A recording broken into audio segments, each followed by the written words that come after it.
President Trump is deep in trade talks. Just a day away from his high-stakes meeting with Chinese leader Xi Jinping, the president is looking to secure hundreds of billions of dollars in South Korean investments. South Korea gifted President Trump a replica gold crown and the country's highest medal, while proclaiming a new golden age between the two countries. NewsNation's Libbey is live at the White House. Libby, good morning. The president touting this leg of the trip as a success. Yeah, certainly. Good morning, Hannah. President Trump currently having dinner with Asian and Pacific world leaders after that full day of meetings with fellow heads of state. Now, the president saying he's secured a trade deal with South Korea that is nearly done after deals with Japan, Cambodia, Thailand, and Malaysia were struck over the last few days.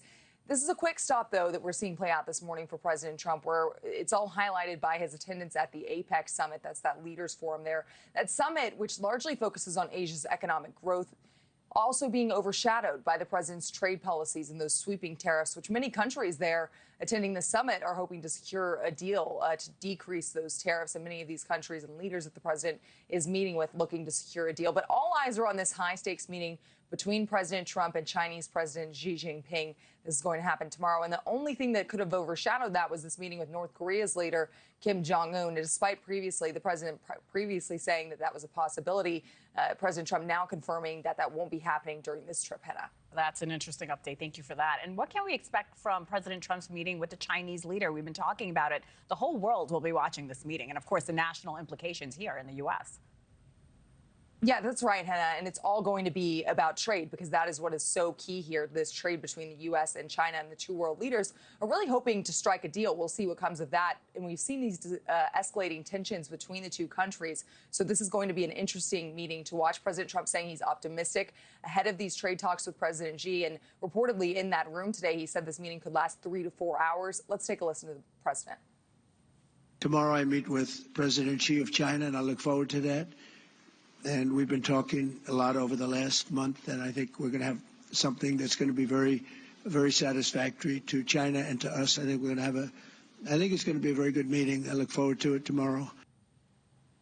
The president saying it could be a very good meeting. We could see how long this lasts, but him saying it could last hours. Now, this is the first face-to-face between the two leaders since President Trump's second term began. The president has previously said that he believes they have a good chance of making a comprehensive deal, including on soybeans. A deal there would be big here for U.S. farmers. Now, the meeting comes after negotiators from both the U.S. and China say they have hashed out a framework agreement, growing expectations the two will reach a deal there. Now, ahead of tomorrow's meeting, the Treasury Secretary, Scott Bessent, he does say that threats of additional tariffs here on China, that's off the table, and that his discussions with the Chinese include agreements to stop chemicals for fentanyl coming into the U.S., and then also a substantial purchase by China of U.S. soybeans. We'll see what comes of that, Hannah, but large impacts here in the U.S. and really across the world when it comes to U.S. and China trade deals. Certainly. Libby Dean, live for us at the White House. Thank you so much. Thank you for watching. Subscribe below and download our NewsNation app right now on your phone, and you will get fact-based, unbiased